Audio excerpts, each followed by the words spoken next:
السلام عليكم ورحمة الله وبركاته. أهلا بكم في فيديو جديد وفي فيديو جميل. وفي الفيديو بتاعنا النهاردة هنشاهد انبهار قناة تونسية وانبهار التونسيين من افتتاح متحف مصر الكبير يا جماعة، وبيقارنوا ما بينه وما بين المتحف اللوفر اللي في فرنسا. ولا لوفر ولا بتاع يا جماعة، المتحف المصري فيه أكتر من 100,000 قطعة آثار يا جدعان، أكبر متحف في العالم، ما تقارنوش بأي حد، ما فيش مقارنة قدام المتحف المصري. لكن تعالوا بينا مع بعض عطونا نخش نشوف التونسيين قالوا إيه. يلا بينا.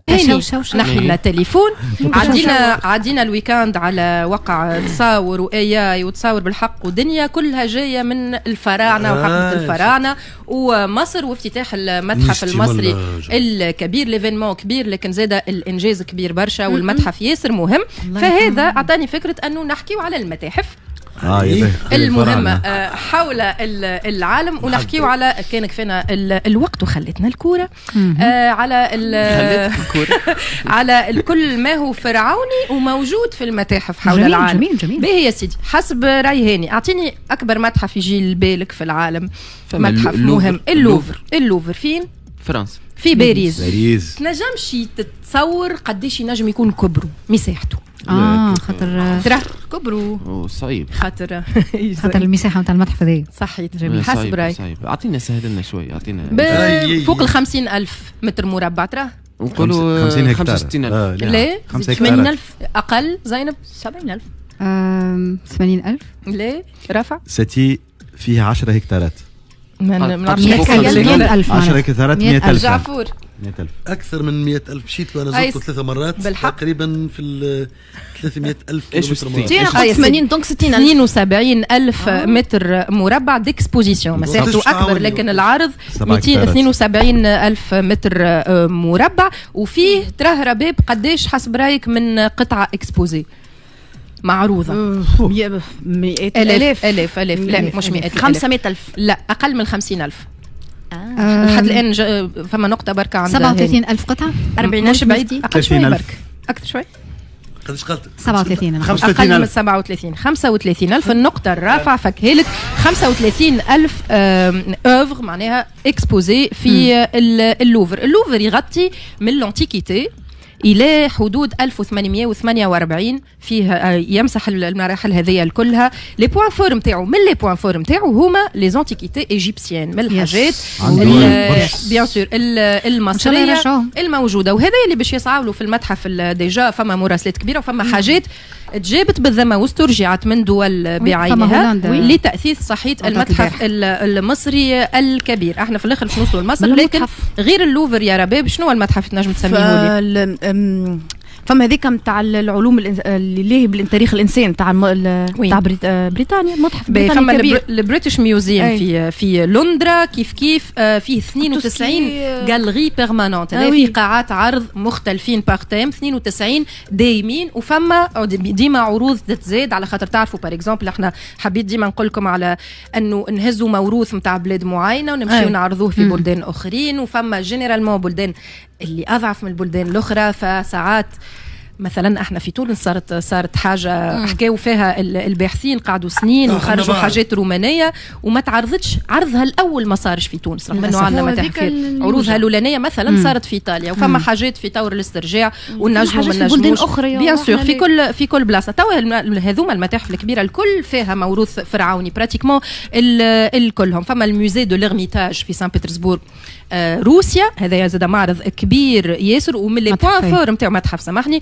ومن لي بوان فور نتاعو انه عنده حاجات من حضارات مختلفه. هي روسيا بطبيعتها حضاره كبيره برشا لكن عنده دي بانتور ايطاليه فلاموند هولنديز نتاع رسامين كبار برشا لكنهم معروضين في روسيا. كيف في المتروبوليتان ميوزيوم في نيويورك. فما عندكم في الفاتيكان من اهم المتاحف وابو ظبي بيان سور. ويصير ما بيناتهم تعامل وياخذوا من اللوفر نتاع فرنسا نفس المؤسسه. اللي تري بيان زارته زينب وتنجم تعطيك عليه في الحضاره الكل الانسانيه.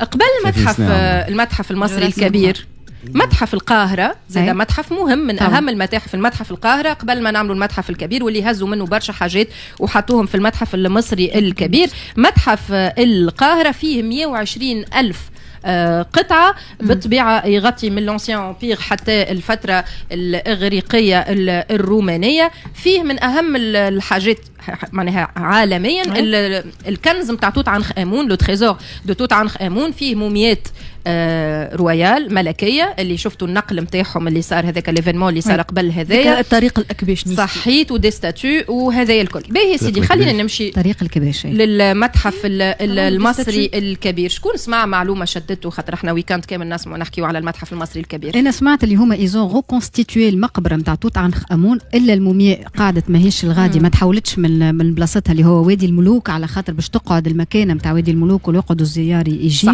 لكن الغرفة الكلها تعملت معناتها الحارس هذاك اللي في شكل كلب موجود، الحراس الاثنين اللي على الباب، وطبعا الماسك الذهبي اللي العباد تحب وتمشي وتزور واللي ما عنده من حد ما ينجم يقيموا من ناحية الفلوس. صحيح تلمون لوفغ اكسبسيونيل. عندي كيلو ذهب. عندي حاجة عجبتني على الاخر في التقديم انهم اعتمدوا على لي جون برشا. ساعة اولا الممثلين معروفين والابطال الاولمبيين نتاع مصر في مختلف الرياضات هم اللي لبسوا الحاجات هذيك. في الحقيقه الحفل كان قداش فما تقدير مهيب وكبير برشا ومهم. المتحف مثلا 5 ملايين زائر نستيتي جبت الانتباه صح. رافع فما ميدان في ميدان هما يقولوا معناها اون بلاس كبيره في مصر اسمها ميدان رمسيس. تسمع بها؟ اي رمسيس بسير. ميدان رمسيس الثاني هو اللي فيه الستاتيو الكبير نتاع رمسيس واللي تم نقله للمتحف هذا الكبير. القطعة هذه اللي هي إنورم معناها ضخمة هي الأولانية. نحكي لك على الخدمة. هي الأولانية اللي تحطت وتبنى حولها المتحف. تحطت هي نقلة من عام 2006 يا زينب. وضع مباشرة في الموقع متاعه اللي داخل التصميم متاع المتحف هذا خاطره مشروع من 2002 قاعد يتخدم والمبنى الكل تبنى حوله. حاجة أخرى خاطر عملوا فما برشا تكنولوجيا في الخدمة ماهيش حاجة مزيانة وكهو. مثلا تمثال رمسيس تخدم بضبط موعد تعامد الشمس على وجهه. لازم يكون هو نفس الوقت اللي تتعامد فيه الشمس على وجه الملك في المعبد نتاع الأقصر اللي انت حكيت لنا عليه. دونك الشمس تضرب للزوز تماثيل في نفس الوقت. انجازات هندسيه كبيره برشا خدمه. نحب نقول لك اللي كانت مسابقه وطنيه في مصر باش يختاروا المرممين اللي باش يخدموا عليهم. 10,000 تقدموا خذاو منهم 106 يخدموا هذوما من عام 2004 خاطرهم اختاروهم بداوا عام 2002. نحب نقول لكم قداش حسب رايك من قطعه اثريه فيه قال الشيفر يا جعفور قديش من قطعة ساشولي هو أكبر متحف فيه آثار متاع حضارة واحدة في العالم. صحيت. دونك 50,000 قطعة أكثر. رافع 132,500 قطعة. أقل زينب 120,000 قطعة. 110,000 تزيد نقص شوي. أقل 110,000 نتصور 190,000 100 اللي قالتها زينب. 100,000 قطعة أثرية من مختلف عصور مصر القديمة من بينها كما قلنا مجموعة الملك الذهبي توت عنخ آمون. المراكب الملكية هكا اللي يتنقلوا فيهم 5,000 وحده. قلت لكم شاد لي 5,000 قطعة تابعة توت عنخ آمون وحده.